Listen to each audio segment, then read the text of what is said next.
नमस्कार, सिद्धीज किचनमध्ये तुम्हा सर्वांचे मनापासून स्वागत करते। तर आज मी तुम्हाला तुरीची डाळ चवदार अशी हॉटेलसारखी बनवून दाखवणार आहे। पण त्याआधी चॅनलला सबस्क्राइब करा आणि बेल आयकॉनवरती क्लिक करा। त्यासाठी एका कढईमध्ये 1 वाटी तुरीची डाळ घेऊ। ह्या डाळीला 1 ते 2 वेळा पाण्याने स्वच्छ धुवून घेऊ। तर इथे मी पाण्याने डाळ स्वच्छ धुवून घेतलेली आहे।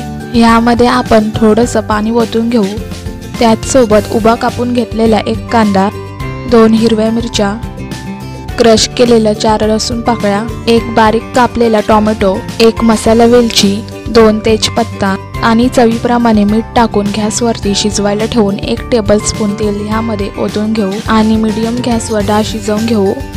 तर इथे तुम्ही पाहू शकता की आपली डाळ 15 ते 20 मिनिटांनी शिजलेली आहे आणि ही डाळ एका साईडला ठेवून देऊ। तर दुसरीकडे एका पॅनमध्ये आपण तेल गरम करून घेतलेला आहे।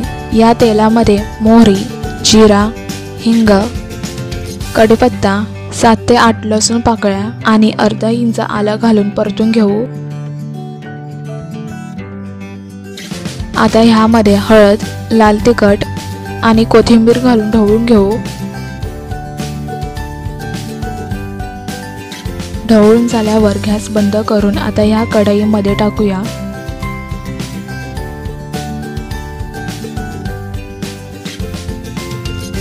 तर इथे आपली डाळ एकदम हॉटेलसारखी झालेली आहे। ही डाळ तुम्ही भाताबरोबर, चपाती बरोबर किंवा कशाही बरोबर खाऊ शकता। तर तुम्ही सुद्धा ही रेसिपी घरी ट्राय करून पहा आणि कशी झाली आहे हे आम्हाला कमेंट करून नक्कीच कळवा। व्हिडिओ आवडला तर व्हिडिओला लाईक करा, शेअर करा। तसेच जर तुम्ही आमच्या चॅनलवरती नवीन असाल तर आमच्या चॅनलला सबस्क्राइब करा आणि बेल आयकॉनवरती क्लिक करायला विसरू नका।